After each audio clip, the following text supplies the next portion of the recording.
இரும்பையும் நாமே இறக்கினோம். அதில் மனிதர்களுக்கு பெரும் பயன்பாடுகளும் மிக்க வலிமைகளும் உண்டு. குர்ஆன் 57:25.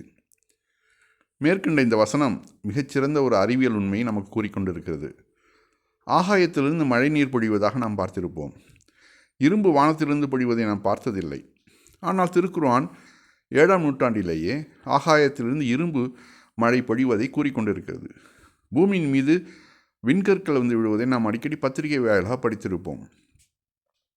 நாம் படத்தில் பார்க்கும் இந்த இரும்பானது மெக்சிகோவில் கண்டெடுக்கப்பட்டது. வானிலிருந்து பூமிக்கு இறங்கிய இந்த இரும்பானது உலகின் மிக பழமையானதாக கருதப்படுகிறது. இந்த விண்கற்களின் பெரும்பகுதி இரும்பும் சிலிக்கனும் ஆகும். சிலிக்கன் என்ற பெயரையோ அப்படி ஒரு உலகம் இருப்பது பற்றிய முகமது நபி காலத்தில் தெரிந்திராத போதிலும் அந்த மக்கள் இரும்பின் தேவையை பற்றி நிறைய அறிந்தே வைத்திருந்தார்கள். இரும்பு என்பது பூமியிலிருந்து கிடைக்கக்கூடிய ஒரு தாது பொருள் என்பது நமக்கு தெரியும்.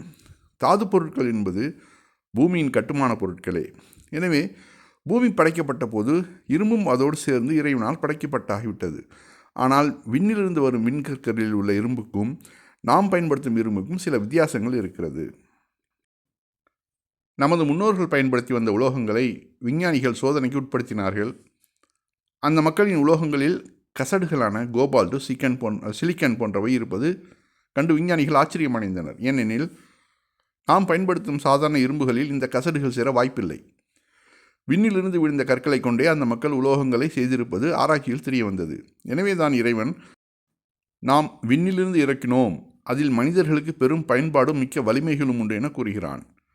இரும்பினால் பெரும் பயன்பாடுகள் மனிதனுக்கு உள்ளது என்று இறைவன் குறிப்பிட்டு ஏன் சொல்ல வேண்டும் என்பதை இனி பார்ப்போம். உலகின் மிக பிரபலமான உயிரியல் ஆய்வாளர் மைக்கேல் டென்டன் தனது நூலான இயற்கையின் விதி, நேச்சர்ஸ் டெஸ்டினி என்ற நூலில் பின்வருமாறு கூறுகிறார். இந்த உலகம் இரும்பில்லாமல் இயங்க முடியாது. இரும்பு இல்லாமல் காற்று மண்டலத்தின் செயல்பாடுகளில் நடைபெறாது. இரும்பு இல்லாமல் புவியீர்ப்பு விசை செயல்பட முடியாது.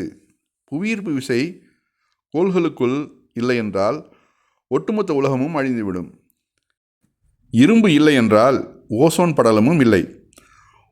ஓசோன் படலம் இல்லை என்றால் மனிதன் பூமியின் வாழ சாத்தியமும் இல்லை.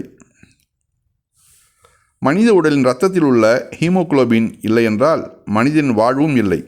இந்த ஹீமோகுளோபின் முழுக்க உற்பத்தியாவது இரும்பிலிருந்தே. இரத்த சோகை நோய் ஏற்படுவது ஹீமோகுளோபின் குறைவதால் தான். ஆக சுருக்கமாக சொல்லப்போனால் இரும்பு இல்லை என்றால் இந்த உலகமே இல்லை. அவ்வளவு முக்கியத்துவம் வாய்ந்தது இந்த இரும்பு. இந்த வார்த்தைகளானது உலகம் போற்றக்கூடிய ஒரு உயிரியல் அறிஞரின் வார்த்தைகளாகும். இந்த உண்மைகள் எல்லாம் 20ஆம் நூற்றாண்டின் ஆரம்ப காலங்களில் தான் கண்டுபிடிக்கப்படுகின்றன. ஆனால் இந்த இரும்பின் அருமையை குர்ஆன் மிகவும் சர்வசாதாரணமாக சொல்லி செல்கிறது. எழுத படிக்க தெரியாத ஒரு நபர் தனது சொந்த கற்பனையினால் 1400 ஆண்டுகளுக்கு முன்பு இவ்வாறு கூற முடியுமா என்று சிந்திக்க நாம் கடமைப்பட்டுள்ளோம். இந்த குர்ஆன் நம்மை படைத்த இறைவனின் வார்த்தைகள் தான் என்பது இதுபோன்ற வசனங்களின் மூலம் மேலும் உறுதியாகிறது. தகவல் உதவி ஹாரூன் யஹ்யா வலைத்தளம், மைக்கேல் டென்டனின் இயற்கையின் விதி. இந்த பதிவானது பிளாக்கரில் பல வருடங்களுக்கு முன்னாடி போட்டது, இப்போ கண்ணில் பட்டது. அதான் சரி யூடியூப்லேயும் அதை ஏற்றி விடுவோம் அப்படின்னு சொல்லிட்டு அதை நம்ம போட்டிருக்கேன். இது மாதிரியான நிறைய அறிவியல் வசனங்கள் குர்ஆனில் இருக்குது. அறிவியலோட ஒத்து போகக்கூடிய வசனங்கள். அந்த வகையில் பல விஷயங்களை நம்ம பார்த்துருக்குறோம். அதில் ஒரு வசனம் இதை பற்றின விவரங்கள் தான் நம்ம இந்த இதில் பார்த்தோம். அடுத்தடுத்த பதிவுகளில் வேறு ஒரு பதிவுகளை பார்ப்போம் நம்ம.